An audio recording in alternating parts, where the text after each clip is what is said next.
Masih bersama saya Iber Syapurba dalam Kompas Pagi. Saudara, 3 terdakwa korupsi pengadaan kapal tunda dengan nilai proyek 145 miliar divonis 5 hingga 10 tahun.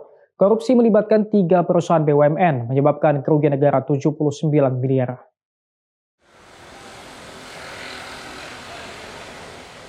Pengadilan Tipikor pada Pengadilan Negeri Medan Senin malam kemarin menggelar sidang beragendakan pembacaan putusan terhadap 3 terdakwa kasus korupsi pengadaan 2 kapal tunda PT Pelabuhan Indonesia.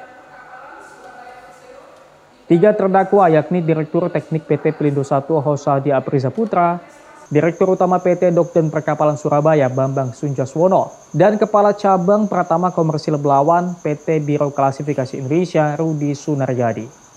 Majelis Hakim yang diketuai oleh Cipto Nababan dalam putusannya pengadaan 2 kapal tunda dengan spesifikasi 1.800 HP untuk PT Pelindo I cabang Dumai berawal pada tahun 2018. PT DPS sebagai pemenang tender dan PT BKI selaku konsultan perencana dan supervisi.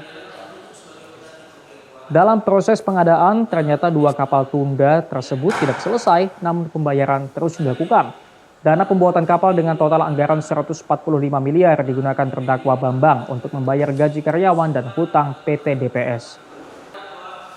Majelis Hakim menyatakan ketiga terdakwa lalai menjalankan fungsinya untuk pengawasan pengadaan barang yang menyebabkan kerugian negara sebesar 79 miliar.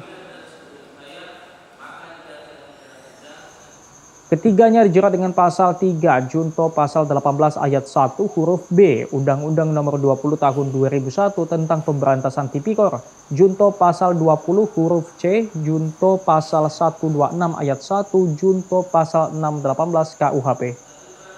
Akibat perbuatannya, Majelis Hakim menjatuhkan vonis 10 tahun penjara kepada Bambang Sunjaswono dan denda 300 juta subsidi 10 tahun penjara.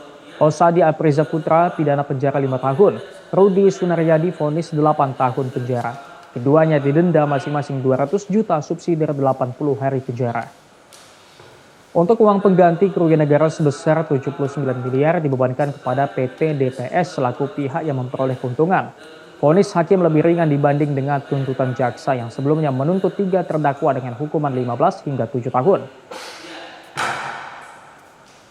Jaksa Nurdiono bilang pertimbangan hakim telah sesuai dengan tuntutan, namun ada beberapa perbedaan, seperti penerapan pasal dan mengenai perbedaan total kerugian negara. Terdapat selisih nilai kerugian negara sebesar 13 miliar, tuntutan jaksa 92,3 miliar, namun dalam putusan hakim menyebut 79 miliar. Usai mendengarkan putusan, penasehat dan jaksa menyatakan pikir-pikir. Seperti uang pengganti uang pengganti yang dikenakan kepada PT DPS itu 79 miliar rupiah dan dihitung hakim dihitung oleh hakim sendiri ternyata. Nanti kita akan mengajukan upaya banding sepertinya besok.